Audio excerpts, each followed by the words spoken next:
Thus the heavens and the earth and all the host of them were finished. On the seventh day God ended his work which he had done, and he rested on the seventh day from all his work which he had done.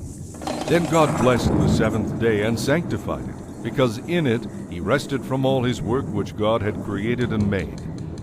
This is the history of the heavens and the earth when they were created, in the day that the Lord made the earth and the heavens, before any plant of the field was in the earth, and before any herb of the field had grown.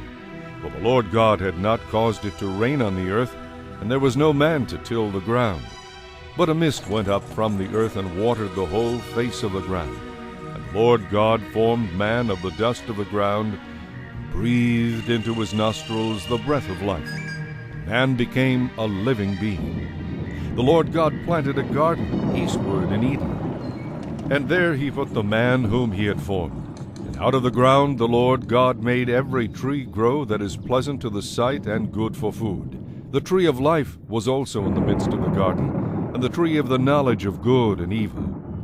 Now a river went out of Eden to water the garden, and from there it parted and became 4 river heads. The name of the first is Pishon.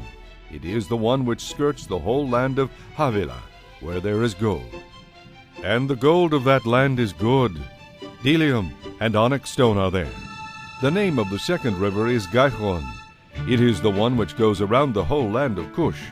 The name of the third river is Hiddekel. It is the one which goes toward the east of Assyria. The fourth is the Euphrates. Then the Lord God took the man and put him in the Garden of Eden to tend and keep it.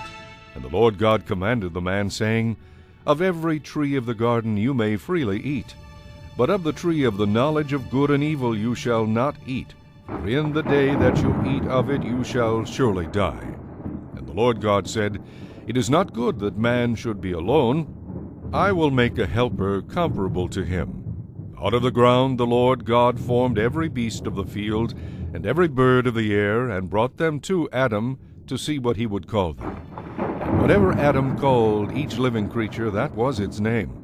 So Adam gave names to all cattle, to the birds of the air, and to every beast of the field. But for Adam there was not found a helper comparable to him. And the Lord God caused a deep sleep to fall on Adam, and he slept. And he took one of his ribs, and closed up the flesh in its place. Then the rib which the Lord God had taken from man he made into a woman, and he brought her to the man. And Adam said, This is now bone of my bones and flesh of my flesh. She shall be called woman, because she was taken out of man.